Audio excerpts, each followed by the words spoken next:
Hello guys, तर आपण बनवणार आहोत आज तिळाची वडी.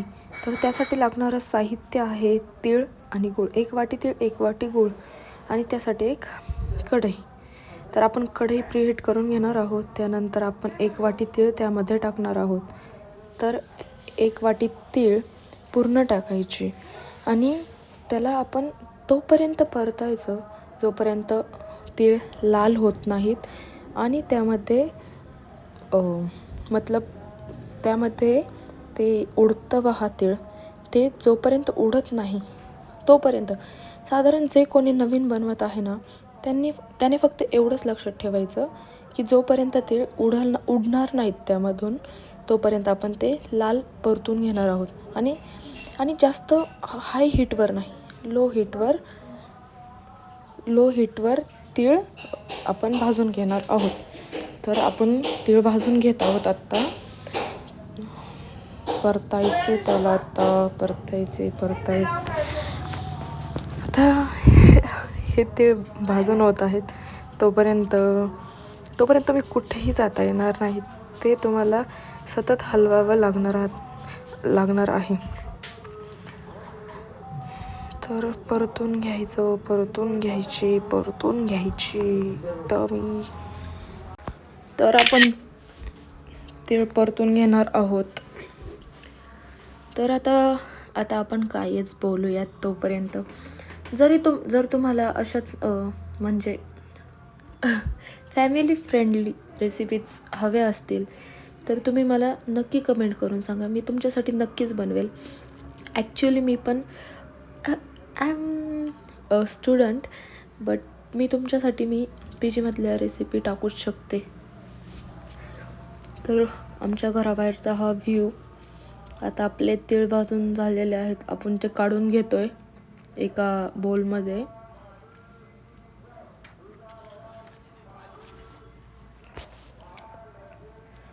आता घ्यायची आहे 1 वाटी गूळ. तर गूळ आपण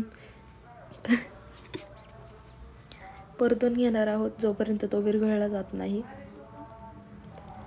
बारीक गॅसवर तो गूळ परतून घ्यायचा जोपर्यंत तो पूर्ण मेल्ट होत नाही.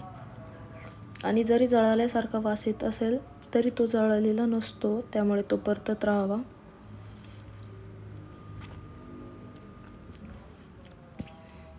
त्यामध्ये ज्या गोठळ्या आहेत त्याही हलवत राहावा सतत.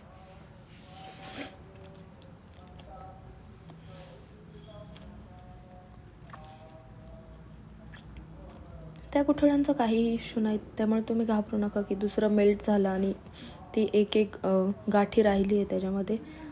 सो ते हलवत राहा.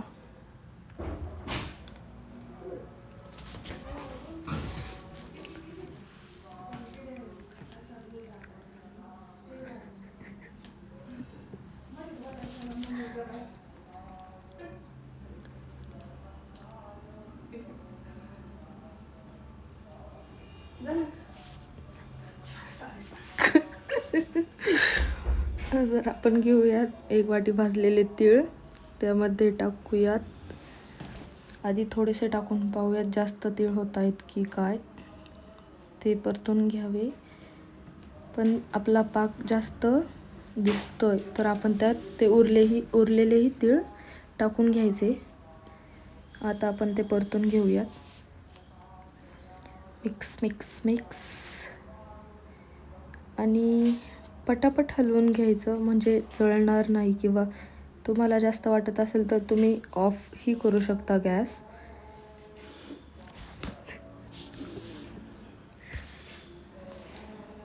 तर आपलं मिश्रण झालेलं आहे तयार.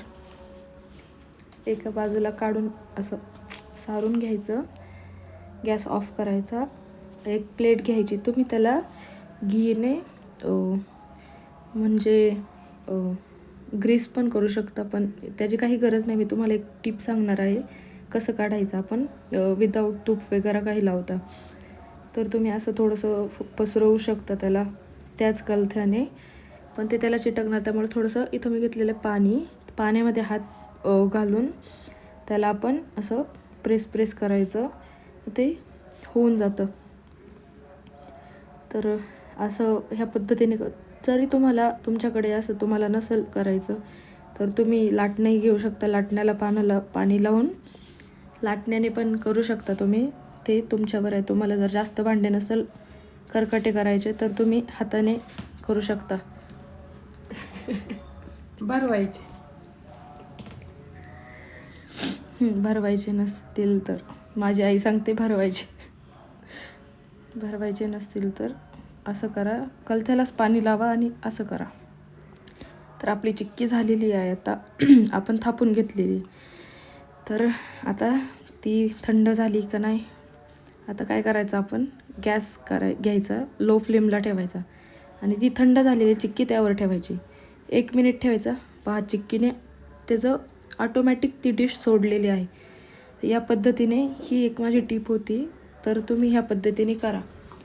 आवडले असेल तर लाईक शेअर सबस्क्राईब तर कराच तुम्ही. मी तुम्हाला अजूनही रेसिपी देईल. आता गॅस ऑफ करा आणि ती चिक्की काढून घ्या. बघा चिक्की किती मस्त निघली आहे, किती सुंदर निघली आहे. माझी मम्मी मला वर्ड सांगते काय काय बोलायचं. बघा किती मस्त निघली आहे चिक्की. एकदम सोडलेले आहे तिने ताट. आणि तुम्हाला असं वाटत असेल की जळल्याचा वास वगैरे लागतो, तर काहीच लागत नाही. ती खूप सुंदर निघते, खूप छान होते. पहा किती सुंदर ती चिक्की झाली आहे. पहा बघा, मी तोडून दाखवते त्याला. अशी कडक झाली, मस्त खुसखुशीत, इतकी सुंदर लागते आहे ना ती. आणि असं नाही की ती खूप कडक झाली. वाह काय सुंदर लागते. खूपच छान झाली. तुम्ही नक्की ट्राय करा ही घरी. नक्की करा. तुमच्या मुलांना, नवऱ्याला खूप आवडेल. सगळ्यांनाच खूप आवडेल. तुम्हालाही आवडेल. नक्की ट्राय करा. चलो सो बाय बाय.